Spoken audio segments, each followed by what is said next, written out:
Last we left off in the small laptop saga, I had a 2014 MacBook Air with an 11-inch display. It unfortunately was a good machine up until it developed that line in the screen.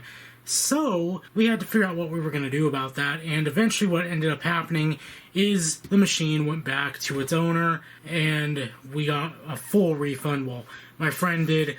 I got kind of a refund, but I got a good deal in place of it, namely this guy here, which you may be thinking, well, what's the deal with this? This is the iPod you already have. Well, no, it's a bit thicker on the back, and it's a 5th generation iPod in a 7th generation case. And this is actually the very same case I had on my 6th gen, or my 7th gen. I actually transplanted the 7th gen into the 5th gen case that this came in, and actually Ryan now has the 7th gen that I did own.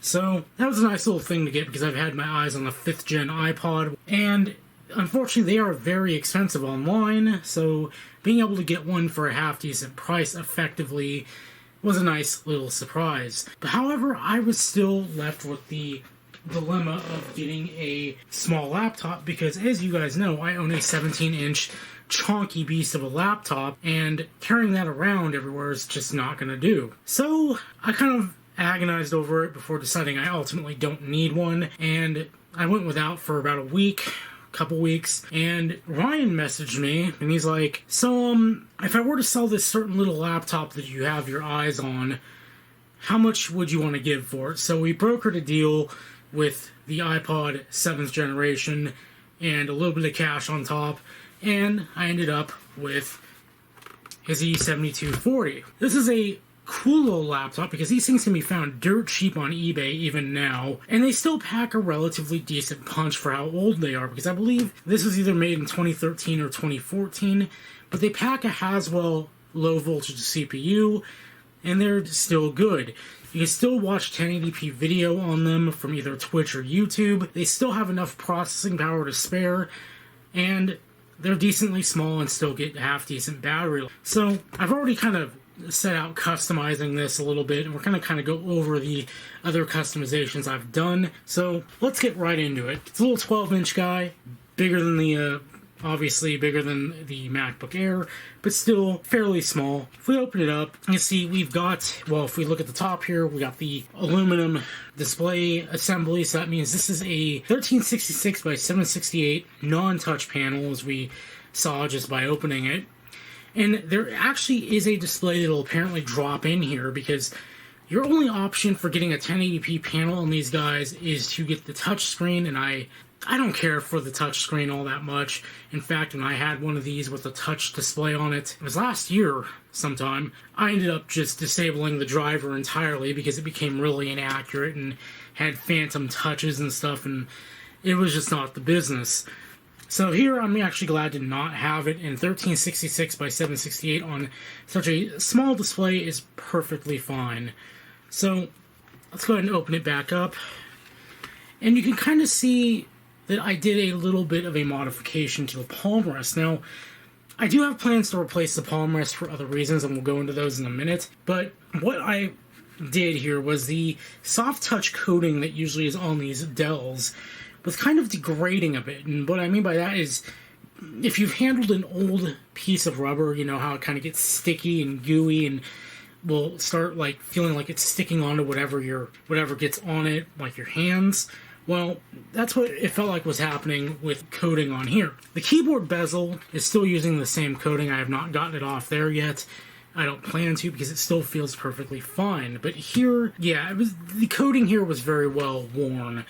And you could tell that somebody had used this for years and years on end and then removed the Ultrabook sticker from here and stuff, because you could see a very clear place where the coating was still fine because the sticker protected it. So what I ended up doing was I took some sandpaper and a file and just took all of it off. And it looks a bit weird, and that's also because I didn't really polish it very well, because after getting it sanded down enough, I did get some fine grit sandpaper, go over it, and then got some Brasso and went over it again with a microfiber cloth. And it doesn't look well on camera, but it does feel pretty smooth in person, like it was meant to be this way. Like, the texture is fine, it feels stock. It looks weird on camera. But again, I plan to replace this part entirely at some point, so I'm not terribly worried about looking bad. Plus, this is a laptop for me, not for you. So if it looks bad to you, I don't care what you think, because I like it, I'm happy with it. You may notice we have a little bit of wear on the hinges, and that's because I ended up intentionally wearing it. Well, unintentionally, but then I ended up liking the look, so I'm going to call it intentional, because what I ended up doing was I took the back plate off. Now, this just comes off with these 4 screws, and this whole thing just pulls right off. You don't need to disassemble it or anything, because somebody had dropped this at some point, and this back plate was warped, so I ended up pounding it back into place. It was most notably warped around here, as you can see, and now it's pretty straight. I could easily replace this too, because, I mean, it's not that hard to get off. But so far, I mean, I don't look at the back of the laptop all that much, so who the hell cares? Plus, I don't know, I kind of like this well-worn look it got from me smoothing it out, so I'm probably going to keep it like this and just stay with it, but yeah, it's pretty straight now, and I do like it, and this USB port is no longer as sketchy as it was. However, speaking of sketchy USB ports, we have this little guy here. Now, I'm trying to get you guys nice and close so you can see this. It looks like somebody sheared off part of the USB connector and took away one of the USB 3 pins when they did that. So this port does not work as a USB 3 port, and there's really not much I can do about it, because I would have to replace the whole motherboard or get out my hot air station and manage to pull the USB port off and replace it with something else. Frankly, not worth the effort. I've got 3 USB ports, 2 of them still work at full capacity, so having one be limited to 2.0 really does not affect me all that much. So, that said, turn it around. Our service tag sticker is missing, and we're going to go into why we're going to replace the palm rest at some point. Battery just comes out like that. 52 watt hour standard, even though I don't even think there's an extended battery for this. Anyway, you can see why we're going to replace this, because this palm rest has a bit of a problem with the keyboard connector, and it is a little bit damaged, and it doesn't lock down onto the keyboard connector all that well, so I don't think the trackpad comes off of this palm rest, because I did have it apart, and I couldn't see a way to get it off there safely, so I'm just going to replace the whole palm rest at some point. Now, as you can see, Ryan made a bit of a modification, because this, if we open it back up, you will see right here that we have a backlit key button, but as you can see here, it's currently gone because Ryan, I guess, cut the cable for some weight savings for performance, so I currently have a backlit keyboard on order. Shockingly, shipped pretty well, even considering world affairs, so it should be here within a couple of days. I'm going to put that in, and thankfully the keyboard is super easy to get out of this thing. So let's go ahead and take a peek under the covers. Alright, 2 screws here and here, and we can just slip this forward.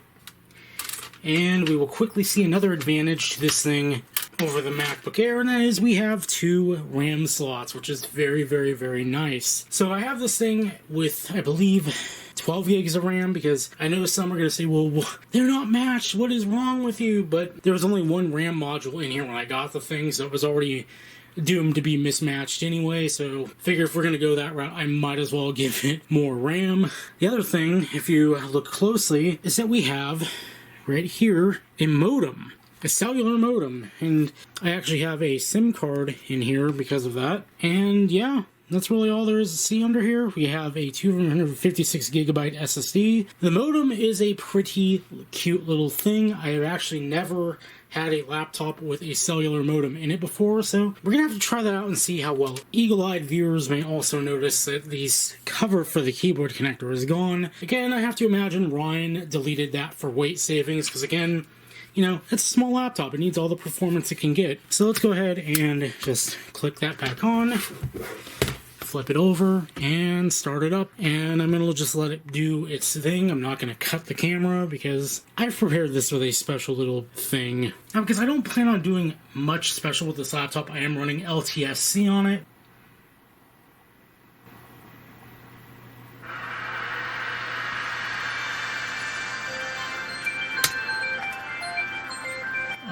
That chime brings back so many memories. So let's go ahead and just log ourselves in. And again, we have to go full retro with this thing because, you know, why the hell wouldn't I? And we have a 4600U running at 2.1 gigahertz. Now, this thing as Haswell processors does put out quite a bit of heat. So what I have done is I have actually turned off Turbo Boost in the BIOS because it helps keep the thermals under control and it doesn't really impact performance as much as you'd think it does. Got 12 gigs of RAM because, again, why the hell not? It was already in single channel when I got it. 10 gigs available. Still running at a crisp 1600 megahertz. Perfectly fine. Yeah, so I mean, there's really not much to this. It's a small laptop that I plan to use for just, you know, taking around places and such like that. So, lastly, before we get really out of this video, let's go ahead and give this a spin. As you can see, we have T-Mobile, because this is actually using my iPad SIM card, which at least T-Mobile considers computers, tablets, hotspots. They call those mobile internet devices, and they're all under the same umbrella, so this machine gets to use that plan completely fine. T-Mobile is going to bust my balls for it, so let's go ahead and just fire this up. Fast.com. Go ahead and do it on my iPhone here. So this has 20 megabits also because this has carrier aggregation and such, whereas this does not. This is just pretty basic. Doesn't even have band 12, it just has band 4, I believe. So this is really just a kind of use it only in a pinch kind of thing rather than use it for any kind of actual work. I should get a card in here that has better band support, but I do not believe they make them, at least with T-Mobile band support. If any of you know a good wireless card, mini PCIe card that would work in this machine that has better T-Mobile band support, which in this case would need to be band 2, 4, and I believe 12. I know they don't make a band 66 or 71 card, but if any of you have any advice on that, please do let me know, because I am looking for a better card for this, and if I do find one, it's going to go in here, and I'm going to hand this card in here down to the Precision. So really, that's all there is to say about this. I mean, it's an E7240. If you're one of the people who are looking for like a small laptop to just cart around and you don't want to deal with a Chromebook, because I mean this thing is built like a tank, as all Dell Latitudes are, then I can't recommend this enough. I mean, they're dirt cheap on eBay, and most of them don't have SSDs in them because these are used in corporate environments where they basically have to destroy the SSDs for security reasons. But M-SATA SSDs are dirt cheap, so you can still save a lot of money by just getting your own SSD and one of these machines. You're like well under $150 for most of these. So that's pretty much it. This is going to be the new laptop, and you know what? God forbid if the display goes out. These things are easy to find, and they're cheap as chips. And I was actually looking at a 1080p panel for this thing, because there are ones that can drop into this display assembly, and they still cost less than like the crunchy displays for the MacBook Airs. Like $60 for a 1080p panel for this thing. Like, what the hell? So that's why I like this.